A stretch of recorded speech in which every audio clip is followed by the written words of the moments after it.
Hey guys, what's going on? Adam here from AtoZbodyfitness, and today I'm just going to go through a short video with you on how your muscle actually does grow.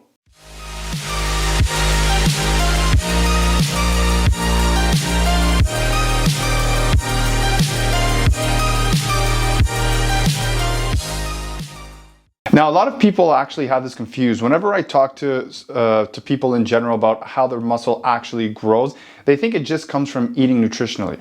Now, of course, while that does matter because you need to give your body fuel and you need to also allow for your muscles to be able to recover and then replenish through nutrition, 100% correct.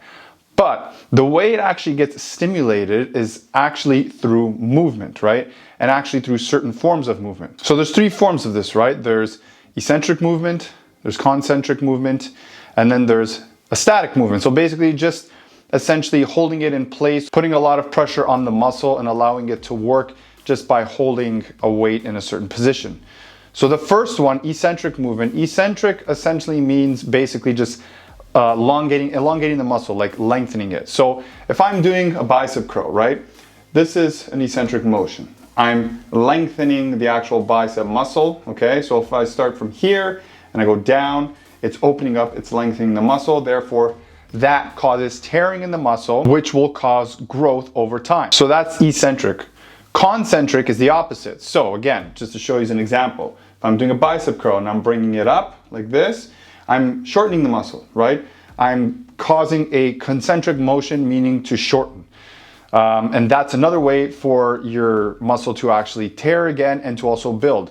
So this way you're actually contracting the muscle, you're bringing it in, you're squeezing it towards your body, and you're causing a concentric motion to enable it to tear and then to grow. Now the last one is just a static motion. So essentially, if I was using my biceps, if I was holding it here, this is a static motion. You're not moving it, you're not lengthening it, you're not shortening the muscle, you're just holding it in position. But this also creates tearing in the muscle fibers, right? A lot of people think that this actually doesn't cause muscle growth. It does.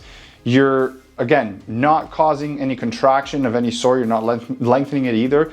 But if you hold it there for a certain period of time, you're actually going to fail because your muscle is using energy in order to be able to hold that position in place. It's using power, it's using the muscle and the strength that it has in order to keep that position in place, right?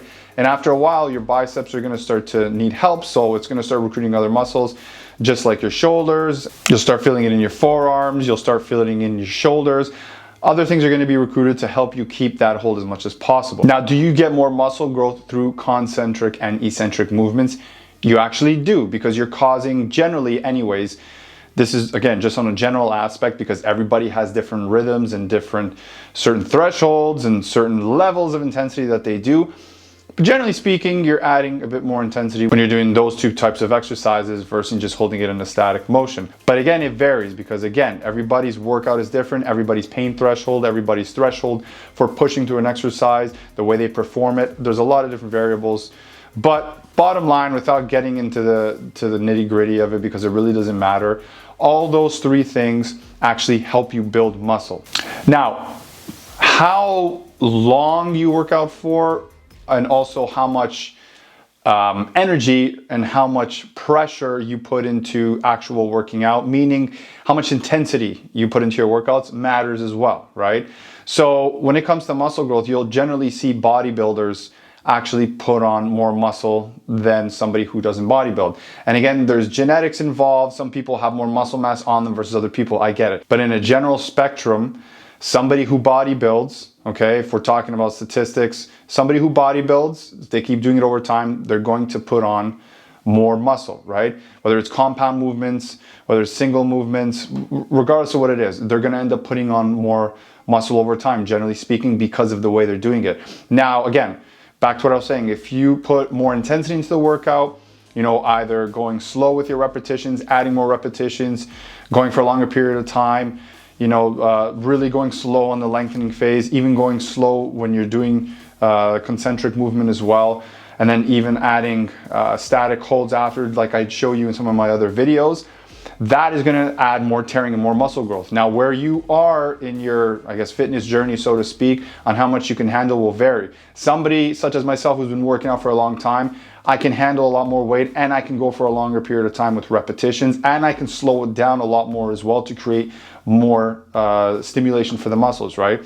So I will, not now because I've essentially tapped out at how many times I've been working out because I am natural, I don't take any steroids, but regardless, somebody who does that is going to essentially put on more muscle if they keep repeating that process, and the more they do it, the more it's like a snowball effect, the more they will be able to handle as well. So they'll be able, again, they'll get stronger, they'll be able to add more intensity to their workout, and it'll slowly increase over time. Now, with having said that, so that's how your muscle, again, actually tears, and then how it actually grows on a very, very, very small scale, and then essentially gets bigger over time. Now, you have to supplement that with calories, and especially with protein, in order for it to repair and in order for it to grow, right? You also need sleep and the proper amount of sleep to grow. Any sleep that you get will help with recovery and growth. The better amount of sleep you get, okay, the more growth you will get over time. Again, this is something that don't put your mind too far into. Everybody gets different variations of sleep. I have sleep apnea. I've had it for the past 3 years.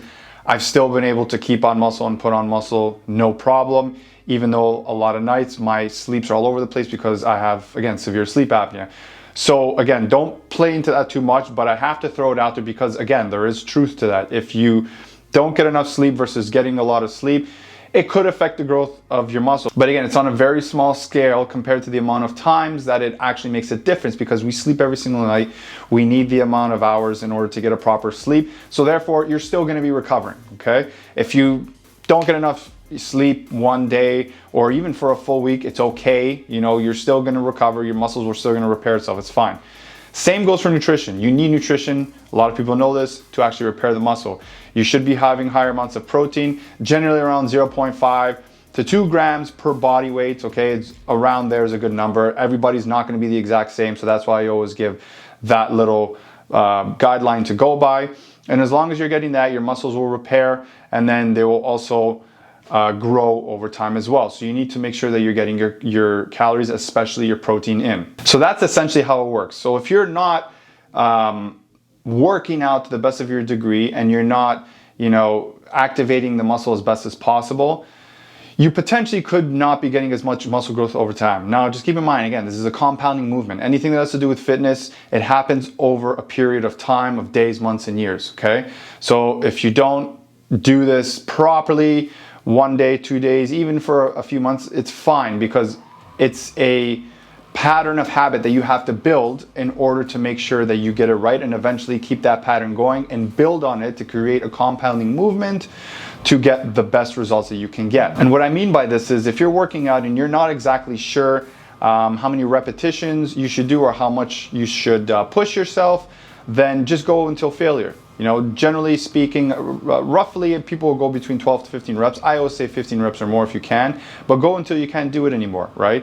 Push yourself until you get to a good level where you need to put the weight down because you can't do anymore. You don't need to kill yourself, but really focus on performing it properly. This is why in a lot of my other videos, I always, especially for people who are just starting to work out and want to learn how to do this right, I always tell them to focus on form. You can go a little bit heavier, that's no problem, but make sure you get a weight that works for you, that allows you to still be able to perform it properly and also be able to hit the amount of reps that you want, okay? So if you're going in the gym, you're working out, you're performing the exercise as best as you can, you're going home, you're making sure you're getting the proper nutrition of food, and you're getting your essential, your macros in your system, you're getting the right amount of protein, and then you're also getting the right amount of sleep, that's fine, good, you're on the right track. If it doesn't happen like this every single day, it's okay, you're still making progress, it's fine, because the next day, you could have, you know, or even the next week, you could have an amazing workout session, always be on top of your meals and getting great sleep. And then there's gonna be rhythms where you don't hit that all the time. It's not an issue. It doesn't mean you're not working towards your goal and you're not getting towards it, or you're not building muscle, you are.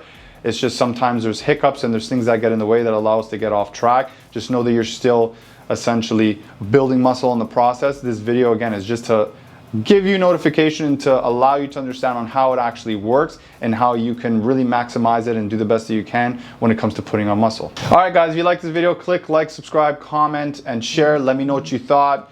Give me a few questions down below and I'll be happy to answer them. And I'll see you guys in the next video.